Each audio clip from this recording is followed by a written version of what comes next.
Welcome to Adventures in Spirit, our AIS 2021 campaign, Zoom to Prosperity, Be Your Superpower. My name is Michael Brundy, and I'm one of the co-chairs for the campaign. And the other co-chair is Leah Glacier, who's not able to be with us today, but she's here in spirit.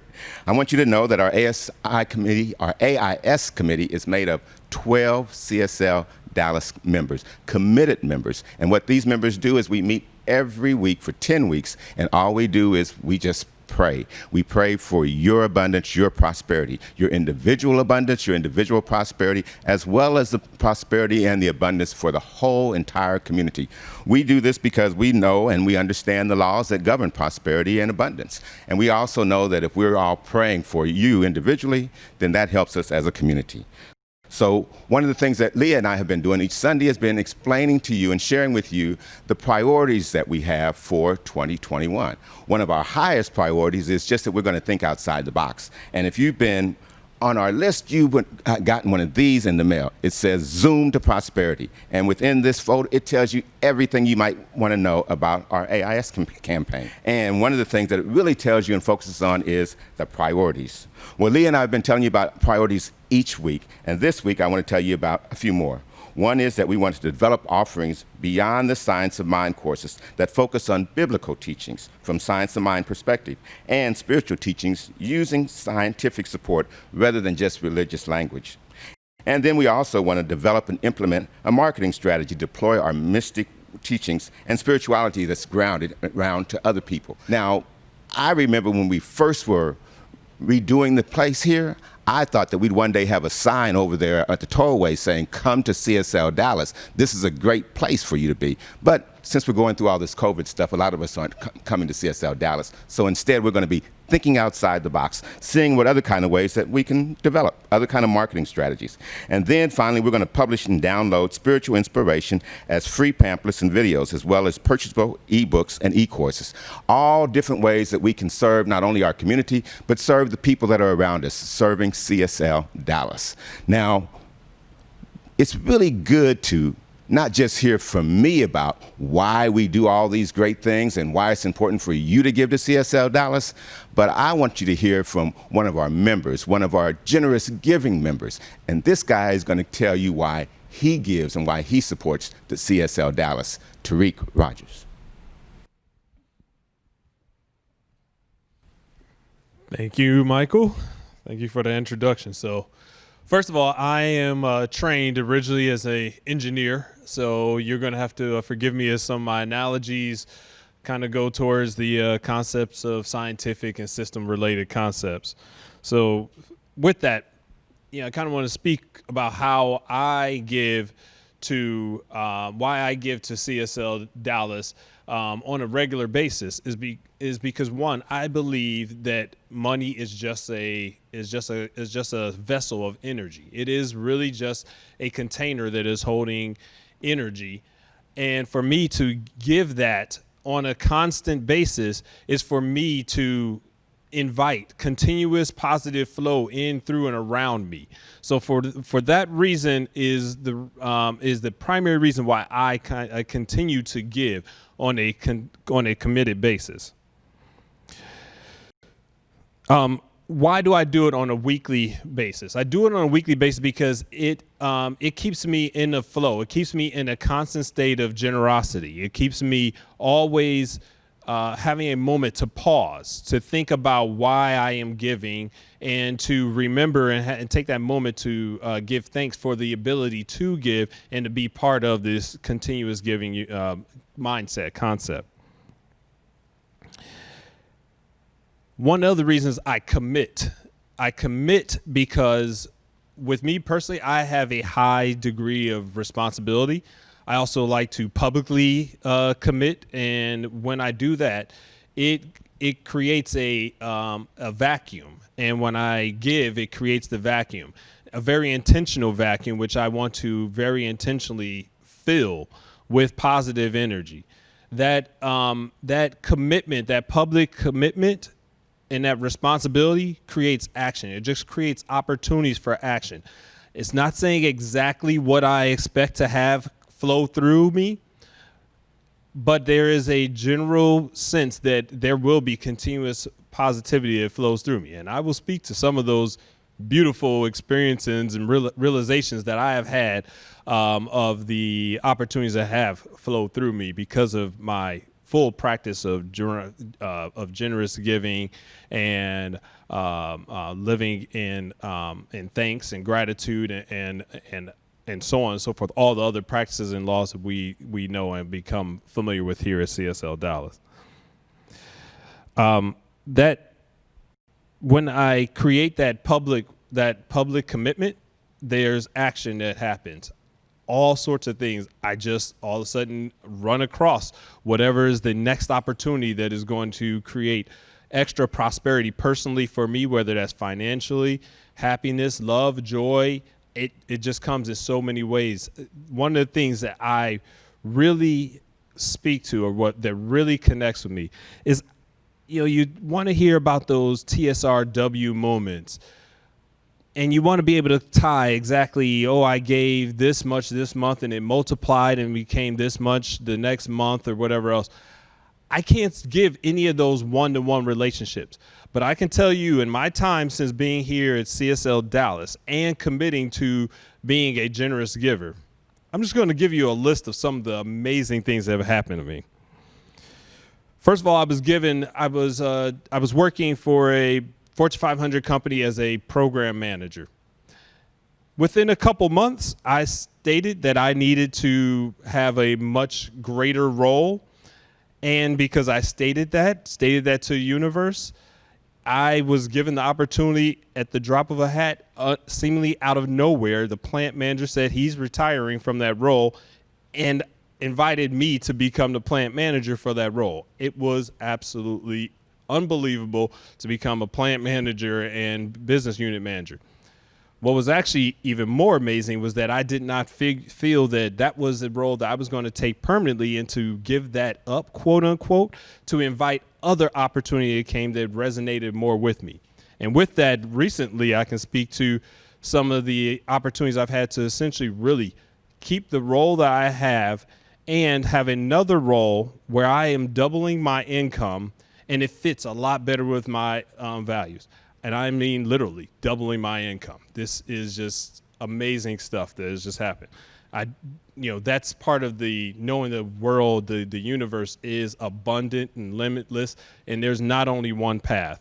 I remember speaking with a couple of spiritual advisors, and they told me whatever you choose is what's right, and you don't have to feel like you're giving up something in order to reach what really resonates more with you. One of the other great opportunities I had is I've just had the opportunity of getting married. This is someone that I met while I've been here at CSLDallas, not directly at CSLDallas, but this is someone that matches with me with spiritually and values, and gives me the drive, works with me on the equal level of drive. We are very much equally yoked there. It is someone that has helped me advance me spiritually, personally, physically. It's just been an absolutely amazing experience. So these are just a few of these things that I can state have really worked. I'll speak on one more. One more was in getting engaged to my wife, now my wife. I had the opportunity of getting just blessed with a ring that was twice the value of what I actually paid for, because I lived in compassion and grace with some of the troubles that the jeweler was having, and it was just graced and given to me. I believe all these things happen. One, because yes, I give, I tithe my time, I tithe my effort, I tithe my service. It is not only even here just at CSL, but with all other kind of social impact opportunities I have. I believe in staying in circulation, and those are the reasons why I continue to give, not because I can give a one-on-one relationship, but because I know my life has been so much blessed, so much more blessed since being part of CSLDallas and being part of the giving here at CSLDallas. And with this, I implore you to join me in all the happiness that I've had in being part of this circulation, this world of circulation. So I thank you, and I look forward to you joining me in being a generous giver.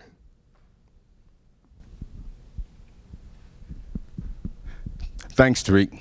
Now, there's an example of what happens at CSLDallas, and that's why we as the AIS campaign committee, that's why when we pray for you individually, we know that it impacts the whole church. It impacts CSLDallas, because if you're prosperous, then you're going to share more with us. Now, I don't want to leave a false impression with you as if CSLDallas is not doing well. Let me tell you, I've been here a long time, and I've been on the nominating core as well as the core council. And I can tell you that the money that's given to CSLDallas is the money that's budgeted. It's the money that's actually spent. And I've seen it happen year after year after year. Whatever goal we set, we always reach that, and we do more. And this has even been a good year, even in the midst of COVID-19. People still continue to give. I know that personally because last night I gave some more money. So I know that people are still giving, even in the midst of this pandemic. But that's not saying that we don't need you to give to this campaign for 2021. We've had a great 2020, even though everything looked topsy-turvy, and we want to have a great 2021, and that depends on you giving, you sharing your prosperity with CSLDallas. Every pledge means something. Every pledge counts. It doesn't matter if you only have $1 to give now or if you have $100,000 to give. We will take whatever you have, and we'll be glad to spend it wisely. But just like voting, that's the thing going on right now is voting. Just like everyone's vote counts, and you don't want to just stop because early voting, you want to continue to give up until the last minute. And with CSLDallas, we're even better than voting. You can give and give and give, even give after the campaign if you want. So what I want you to do is go to csldallas.org/pledge and fill out your pledge card right now. Give what you have to give right now. No pledge is too small. No pledge is too big. Whether you have $1, whether you have $100, $100,000, it doesn't matter. We will take it, and we will be good stewards of all that you give us. Give to CSLDallas. Now, the other thing I know is that when we have collective goals, joint goals, when we all set goals together, we're much more likely to make it. That's why with the committee, that's why we all are praying for you. That's why we're setting the goals and praying as a group, because it helps us. So goals are important, and collective goals are important. And our goal for the AIS campaign is extremely important. Our goal is $947,000, 250 pledges, and more. Did you hear me? $947,000, $250 pledges, and more. Now, you're not here with me because normally what we would do, we would all say it 3 times. So now I've said it 2 times. I'm going to say it one more time. And I want you to see if I say it with gusto and enthusiasm so it inspires you to go out there and give now, okay? Our goal is $947,000, 250 pledges, and more. So zoom to prosperity, exercise your own superpower, and support the CSLDallas AIS 2021 campaign. Thank you. I'm Michael Brundy.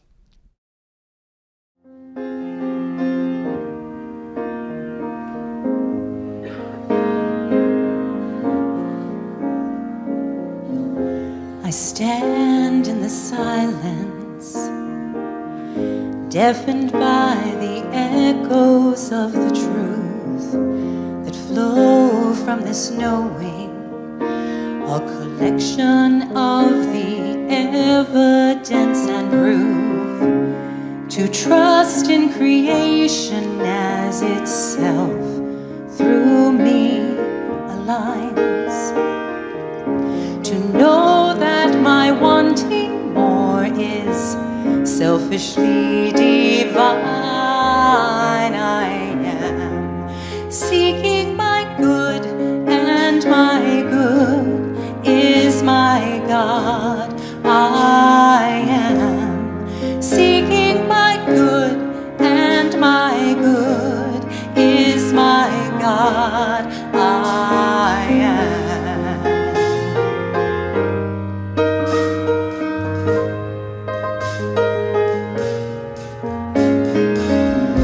A church or a temple, on the ocean or a mountain kissed with snow, so many paths to God,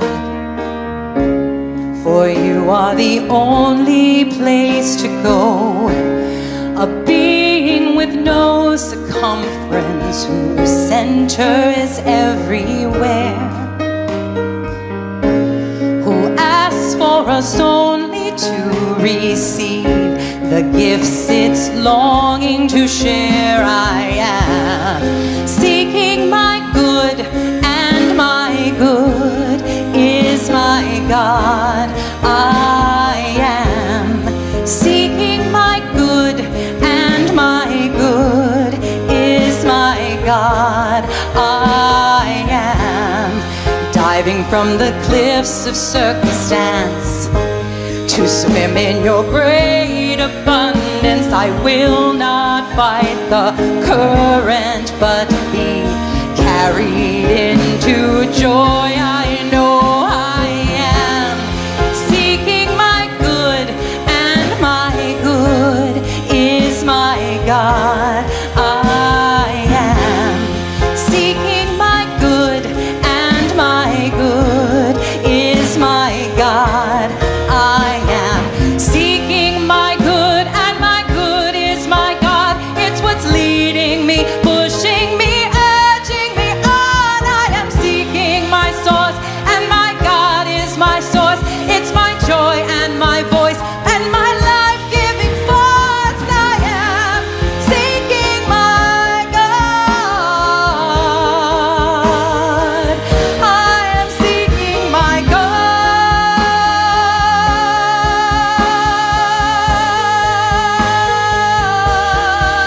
I am seeking my good, and my good is my God. It's what's leading me, pushing me, urging me on. I am seeking my good, and my good is my God.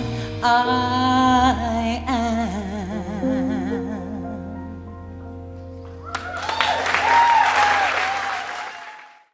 Man, I love this. Seeking my good. So it's one of my favorite New Thought songs. So thank you for singing that. And I love it, you know, seeking my good, and my good is my God. I mean, really, does it get any clearer than that? Oh, okay. All right. So, you know, it's, as Emerson says, it's a being with no circumference, whose center is everywhere. I love how in the line that says, I'm diving from the cliffs of circumstance, i.e. conditions, all this stuff out here, to swim in your great abundance. And that's what we're talking about today. At least I am. I don't know about y'all. Throughout most of our life, I dare say all of our life, we've bought into the biggest bunch of hooey we could have, for the sake of the outpicturing of our own life. It probably didn't start, you know, before we were toddling and then crawling and maybe perhaps waddling. But when we started walking, it started, and we bought into this hooey that there is a God outside of us. We've bought into it. We've been working with it. At least I am. Maybe it's just me. And it's this thing called duality. And we've bought into it. So that's where we're going to begin this morning.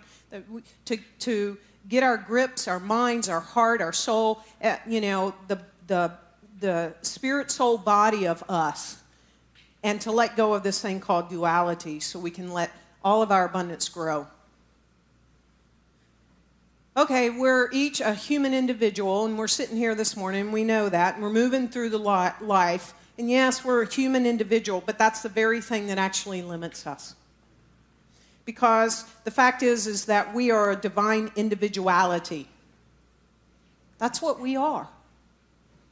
And so anytime our mind tricks us, or someone tells us, or we buy into the hooey again, we have to come back to whatever it is for you. For me, it's the Father and I are one. The Father and I are one. To let go of this duality so that we actually know who we are.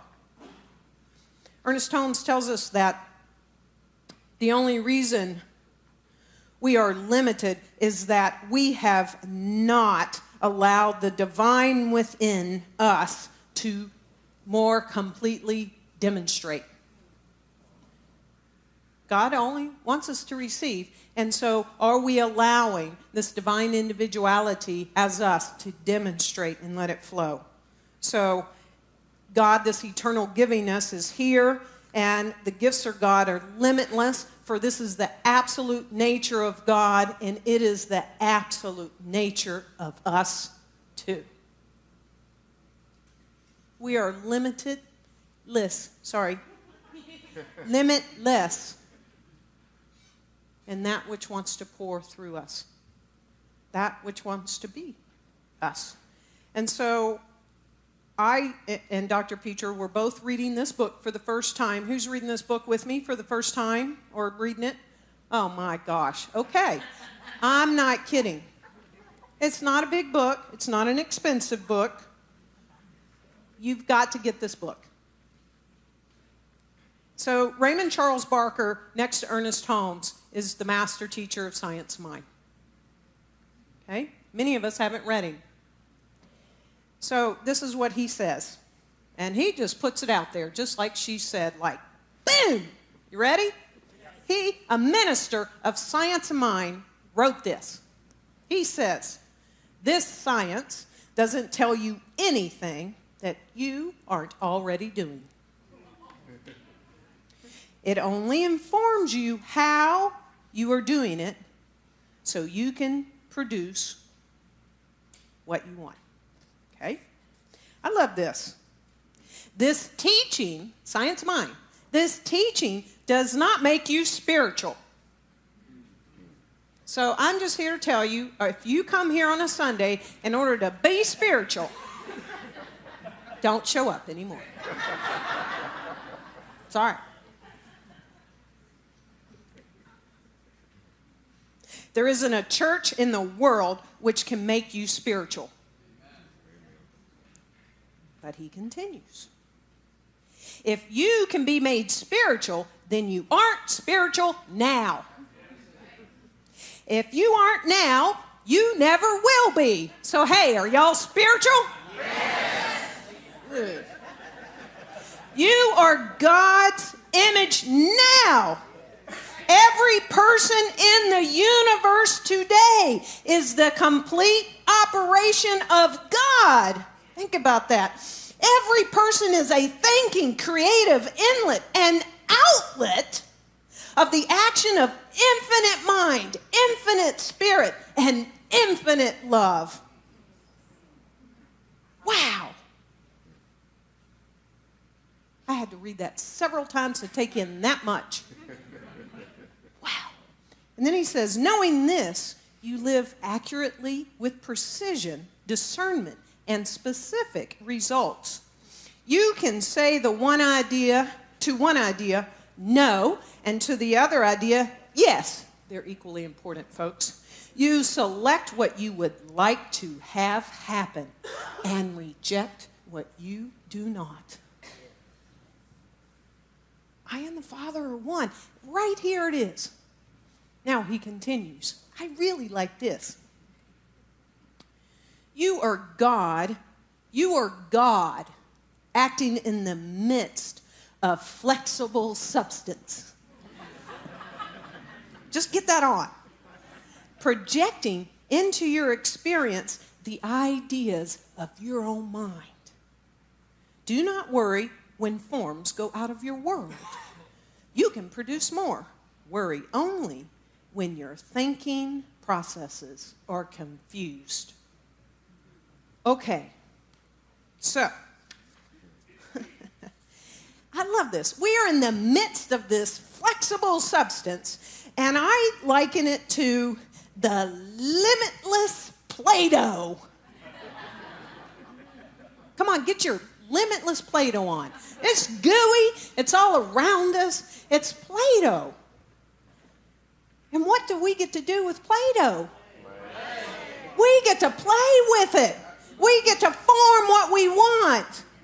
We don't have to judge whether it looks good or not. We don't go, well, I didn't make that little bunny in, 3 seconds. It took me 30. Oh my gosh, not good. We can just mash it around and move it around and be in the Play-Doh of this infinite goo. Sometimes we're afraid to go, I want to make this. I want this to happen in my life. We're afraid of it. And so we don't even attempt it. Well, folks, really, if we make a bunny and we don't want a bunny anymore, guess what we get to do? And start again. I think I'll make a turtle. Really.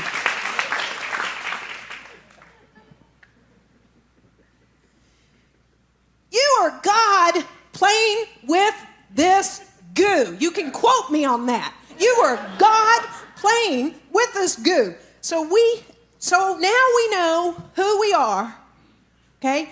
But the next step is we got to know what we want. Got to know you want to make a bunny. And you got to have a clear vision, and you have to have the end in mind. There has to be clarity in what we want. Law don't make confusion. Have clarity in what you want in any area and aspect of your life, okay? And we must have this term that tends to be complicated. I know when I first read it in that book, there's a whole chapter on it. I'm going to read from it today. Mental equivalent. What? What is that? We have to have a clear mental equivalent of what we want. Today, I am using a metaphor. This is your mental equivalent. I'm clear that I want this spool. It represents whatever you want, okay? So just get clear on something perhaps you want.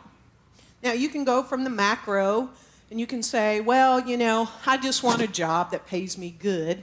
Or you can go, oh no, I want a job where I love to be around everybody and they love me and they think I'm great and I'm a sharp dresser and they pay me more money than I can actually accept into my checking account and I'm only going to work 4 hours a week and, play with your goo.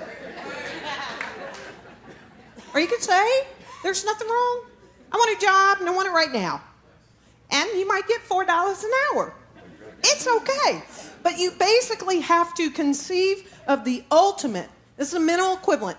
It's no more than conceive of the ultimate idea for you. No one else. It's your life. It's your goo. So, the other thing is, when we think of this, we never have to focus on the process. We don't have to go, well, in order to get that job, I've got to, I better at least know 9 headhunters, and I got to put at least 200 resumes out, and I've got to do this, and I've got to wear the blue shirt and the black pants, and I have to show up at Thursday at 10 a.m. to make sure that this and that. And we are so caught up in the process, we have to get clear on this is what I want. This is my ultimate idea of what I want. You with me? Good. So, for me, when I did this once, of course, it wasn't the only time I did this in my life, I was not happy in my current job. I sort of figured out I wasn't ever going to be happy in that job. I just was like, I'm gonna say no, and I'm going to go to a yes. And I got clear on what I wanted in sort of the macro and the micro. And I said, well, I want to go to a medical device startup because I was in medical device sales. I want to hit a startup where there's less than 20 people. I want to be on the ground floor. I want it to be in its marketplace, the best product, have a great name. And I want to have fun with the people that I work with. I want them to let me be myself, and and it's okay if I have to grow through the ranks, but I want unlimited income potential, no ceiling, okay? So now y'all know my former profession. And I was like, that is what I want. Well, bam, I got hired by this company called Game Ready, which had the best cold and compression device in the marketplace, $3,000 bucket of ice, and it squeezes your knee. Y'all get that? And I was employee number 7, and, you know, it was in Berkeley, California, and it was hip, and it was cool, and it was all about culture, and yada, yada, yada, yada, okay? So I had my idea. I didn't know how I was going to do it, and I did it, okay? So we have to have clarity, and we have to have a clear vision, and we do not need to know how it's going to work. We just let it go, and it shall unfold.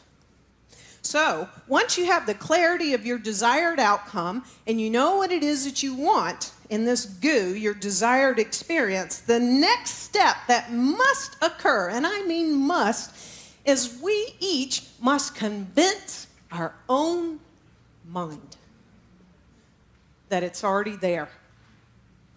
I got the spool. It's real. It's here. It's not a figment of my imagination, and we must believe. We must believe. And so it is not belief based upon the surface level, our little surface consciousness. We are talking subconscious, full embodiment belief. We must believe that it is already, the bunny's here. The spool is here. It is here.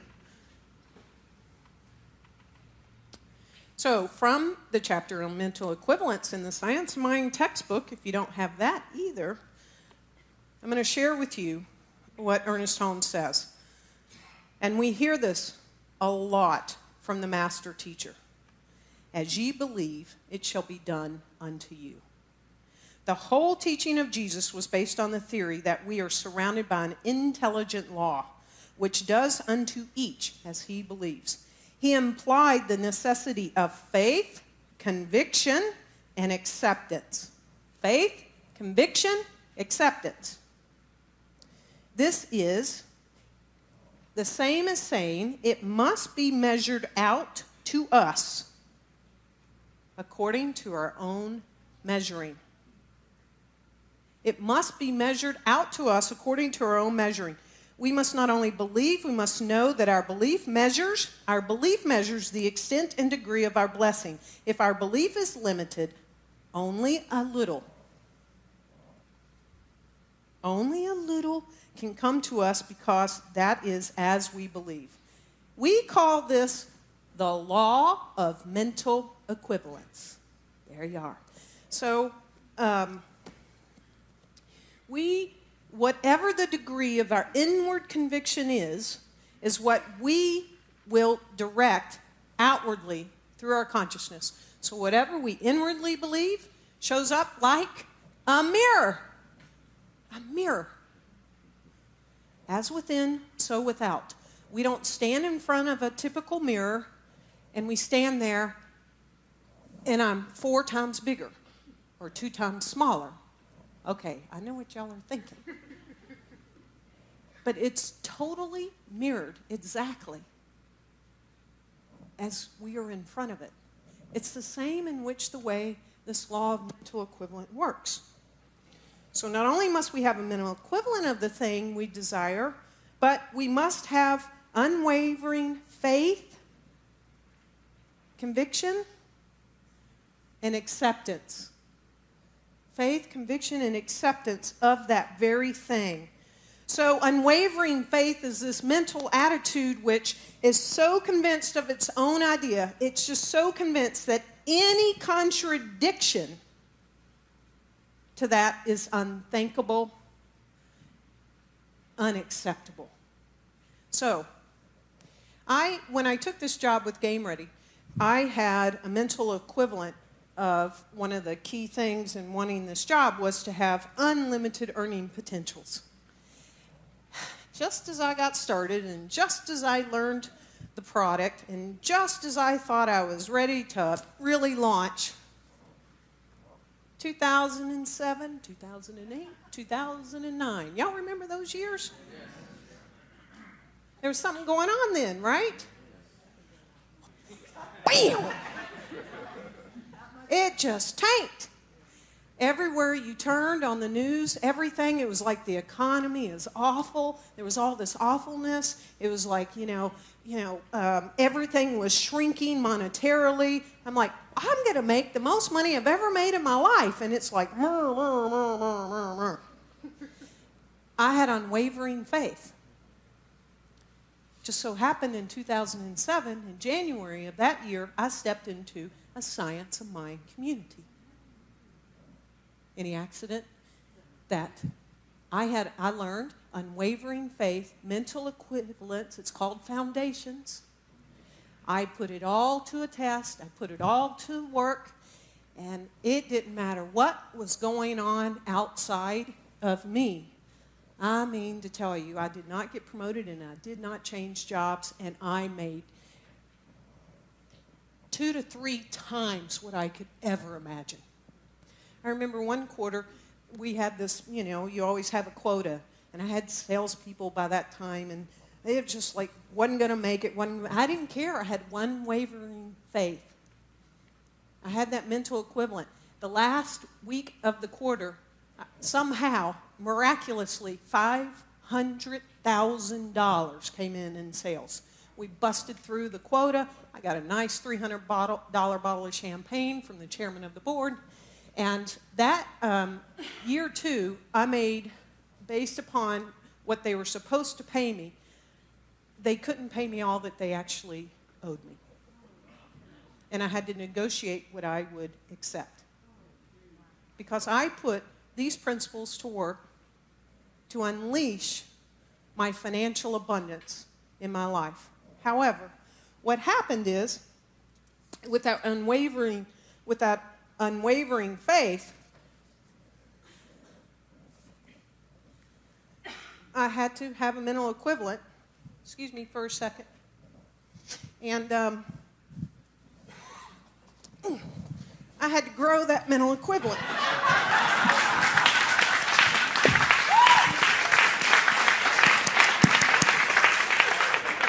And I had to stay vigilant and keep that vision and hold that mental equivalent so I could go from there to there. Yeah. I'm telling you, I'm no different than you. I've taken the same classes that are offered to you. I've taken them, and I've put them to work. So, this is how I did this. Ooh. He goes on to say, in mental equivalence, right after that, he says, how much life can any person experience? As much as he or she can embody. There is nothing fatalistic. This is the great news. There is nothing fatalistic about this. We are so constituted that we can continuously increase our embodiment. All right? We grow in grace, as it were. We grow in power. And theoretically, there should be no limit to the growth. Stomping for emphasis.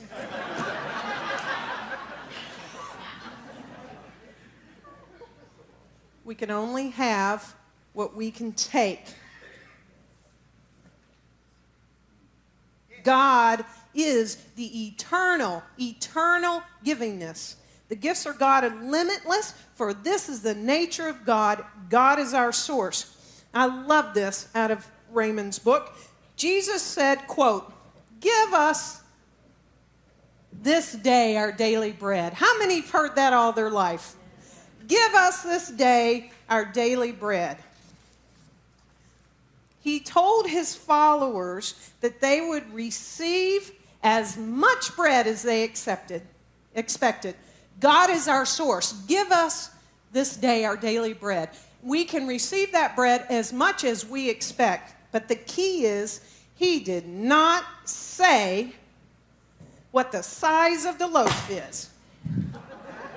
Excuse me a second.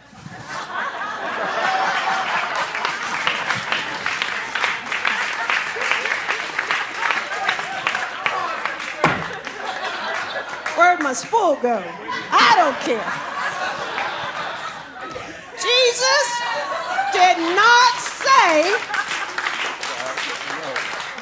what the size of the loaf is, or how many loaves you can eat, or have, or share, or give away. How do you think he made the loaves for 5,000?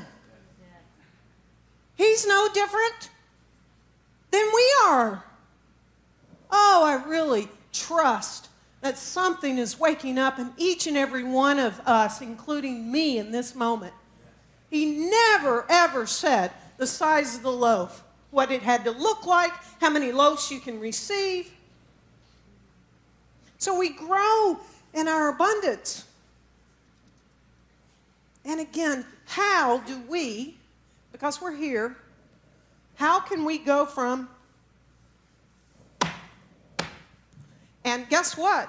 There are a dozen outside. There's not just one of these. Go look at them. Well, the truth is, Sunday mornings are meant for inspiration. Sunday mornings are meant for community, inspiration, classes, music, pick me up. But to move and to grow our abundance in all areas of our lives, classes takes us from here to here to here. And not just taking them and not just being there and say, I took a class, but to read it, discern it, ask questions about it, meddle with it, go, what is he talking about, this mental equivalent? Practice it, be with it, because we can play in this goo as much as we want. So I am insisting, for the sake of your life, not mine, and get in another class. If you're wondering why what you're hearing from us is not manifesting, get in a class. We can build our belief. We can build our faith. We can build our acceptance. And then the law must mirror back to us what we believe. It absolutely must. There is not a single God, divine, individuality, self that is left out. Trust me.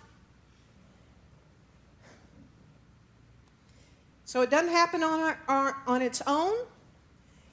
How many people can build the muscle in their body without actually lifting weights, going to a gym, hiring a personal trainer, walking, running, doing something to build it? It just doesn't. I know there's some contraption out there that you put on your waist and it's supposed to go. I doubt that works. We have to build it. And the moment we stop, what happens? Atrophy. But here's the great news. The moment you pick up that weight again, it could be 2 years, 3 years later. Man, is it quick to come back, isn't it?